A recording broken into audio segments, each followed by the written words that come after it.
Bonjour et bienvenue sur Test Cars pour la première émission de l'année. Nous sommes aujourd'hui sur le parvis de la Rocale à Belleval, que je remercie d'ailleurs pour son accueil. Côté automobile, il faut savoir que les ingénieurs sont partis d'une feuille blanche, qu'elle affiche entre moins 120 et jusqu'à moins 200 kg.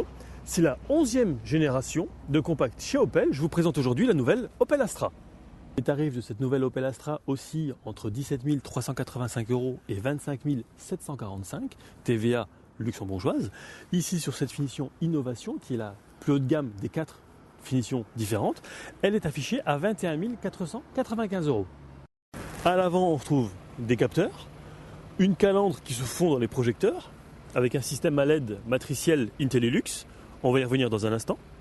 On poursuit avec des jantes 17 pouces sport à 5 double branches. Pas vilaine d'ailleurs. Rétro, couleur carrosserie, bien entendu électrique. Les vitres à l'arrière sont surteintées, tout comme la lunette arrière.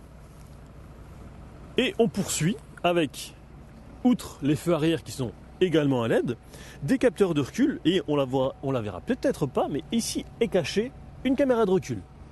La caméra de recul étant également utilisée pour l'aide au stationnement semi-automatique.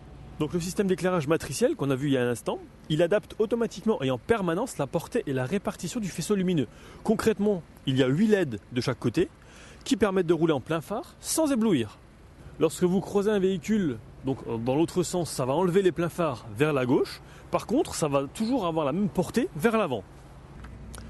Le volume du chargement du coffre sur cette version 5 portes oscille entre 370 et 1210 litres.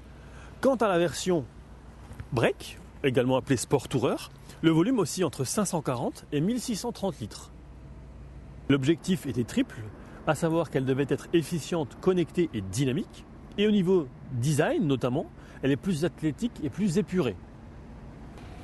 Le moteur est ici un 1 litre de 3 cylindres qui développe 105 chevaux. C'est pas une foudre de guerre, de toute façon c'est pas fait pour. Côté consommation, on est environ 10 litres au 100 dans un environnement urbain assez dense. Ça descend en dessous de la barre des 8 litres sur autoroute. A savoir qu'il existe également un autre bloc essence, le 1,4 litre turbo qui développe jusqu'à 150 chevaux. Quant à une version diesel, sur l'autre gamme, on est à 1,6 litre développant 136 chevaux. Les sièges sport sont ergonomiques, en cuir, et surtout certifiés par une association pour la santé du dos en Allemagne. L'association donc s'appelle AGR. Ils sont en plus chauffants, ventilés et massants, réglables également sur 18 voies. Et comme vous pouvez le voir, il y a également possibilité de régler les coussins latéraux. À l'arrière, les passagers auront plus d'espace aux jambes, car même si la nouvelle mouture d'Astra est plus courte, l'habitabilité est optimisée. Que ce soit donc même au niveau de la tête, au niveau des jambes, sans changer, toujours ma position de conduite en tant que conducteur. Par ailleurs, vous noterez également la présence ici de sièges chauffants, donc évidemment pas sur celui du milieu, mais sur les deux latéraux, et ici également 2 prises USB. Ici, vous avez 3 commandes, donc la première SOS, c'est clair, ça vous permet d'appeler les secours. Ici, vous avez l'Opel OnStar. Concrètement, c'est un service de conciergerie, c'est comme un assistant personnel. Et on va essayer. Connexion à OnStar. Localisation du véhicule en cours d'envoi. Ne l'ayant pas essayé, on va voir ce que ça donne. Dans un souci de qualité, cet appel est susceptible d'être enregistré. C'est bizarre, j'ai déjà entendu ça quelque part. Bonjour monsieur, je voulais avoir un renseignement. Quelle est la station-service la plus proche, s'il vous plaît, de là où je me trouve, pardon. Oui, alors je vais regarder ça de suite.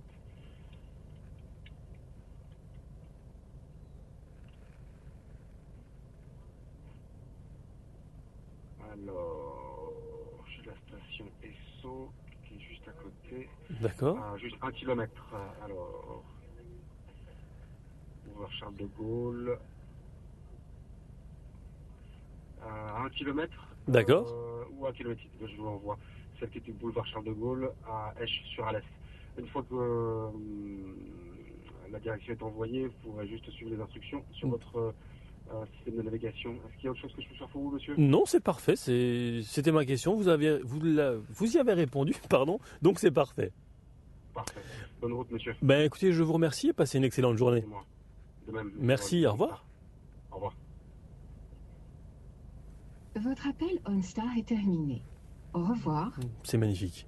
Alors j'aurais pu également demander un restaurant, donc la station-service c'est fait, n'importe quoi, vraiment n'importe quoi. Les horaires d'un cinéma, les horaires d'un centre commercial, peu importe. L'itinéraire est calculé. Voilà. Veuillez bifurquer sur C'est une route génial. digitalisée. À savoir également que l'Opel OnStar transforme votre voiture en borne Wi-Fi jusqu'à 7 appareils, donc smartphone ou tablette par exemple. Le système IntelliLink est repris sur un écran tactile de 8 pouces, donc avec tout ce qui est évidemment le système audio, lecteur également CD MP3, le téléphone en Bluetooth, le mien étant jumelé. Il y a aussi une commande vocale sur le volant. Ensuite, donc projection, ça permet d'utiliser un appareil en USB, à savoir que le système IntelliLink dispose également d'Android Auto et d'Apple CarPlay. Concrètement, ça facilite l'intégration du monde des smartphones au sein de l'habitacle. Et ça, c'est bientôt disponible. La navigation, ça j'explique plus. Les différents réglages de véhicules. Donc véhicule, je vais voir où est voilà, Apple CarPlay, c'est ici qu'on décide. On l'active, on gère les appareils. Bon, évidemment ici, comme indiqué, c'est pas encore disponible. Le véhicule, bon voilà, on règle aussi notamment la sortie. Donc si on a besoin d'espace, le siège va automatiquement reculer pour avoir plus d'espace afin de sortir plus facilement. Ensuite, réglage texte, des messages, des mails et la circulation, donc l'infotrafic en temps réel. Je l'ai déjà essayé, c'est pas mal, ça marche bien. En dessous, vous avez les commandes de clim, mais aussi les commandes de siège chauffant sur 3 niveaux, siège ventilé et volant chauffant. De l'autre côté, pareil. En dessous, on le verra peut-être pas forcément très bien, quoique.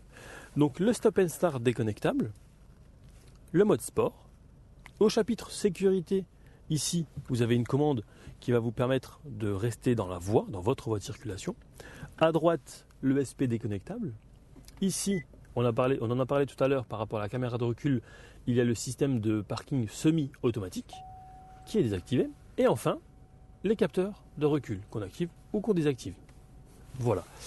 Au chapitre sécurité, il y a également la possibilité de régler la distance avec le véhicule qui vous précède sur 3 niveaux. Donc, je ne sais pas si on le voit ici. Voilà, c'est l'avertisseur de risque de collision qui est affiché à l'écran. Donc, 3e niveau, 2e et 1er. Donc, pareil, ce qui s'affiche, ce sont 3 ou 4 LED rouges si on s'approche trop près du véhicule qui nous précède. Alors, on va se mettre en route, je pense. Voilà, on est parti. Ouais, confortable, hein. Volant gainé de cuir, donc chauffant. Il offre une bonne prise en main. Un petit peu du mal au début avec les commandes sur le volant, je suis pas habitué. Tout au moins à l'environnement Opel, pas trop. Mais on s'y fait très très vite. Hop. Voilà, les capteurs notamment qui se mettent en route. On va quitter le parvis de la Rocale pour faire un petit peu de route.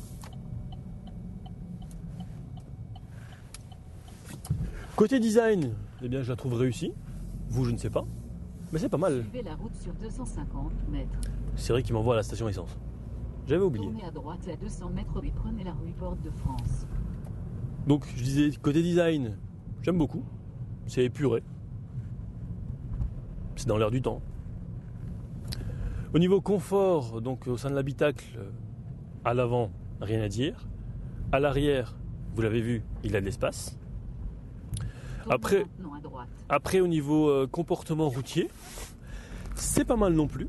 J'ai pu l'essayer dans des virages assez serrés sur route humide. Ça tient le pavé. La boîte 5 répond parfaitement. Je m'attendais à une boîte 6, mais finalement sur un moteur d'1 litre, c'est pas forcément nécessaire.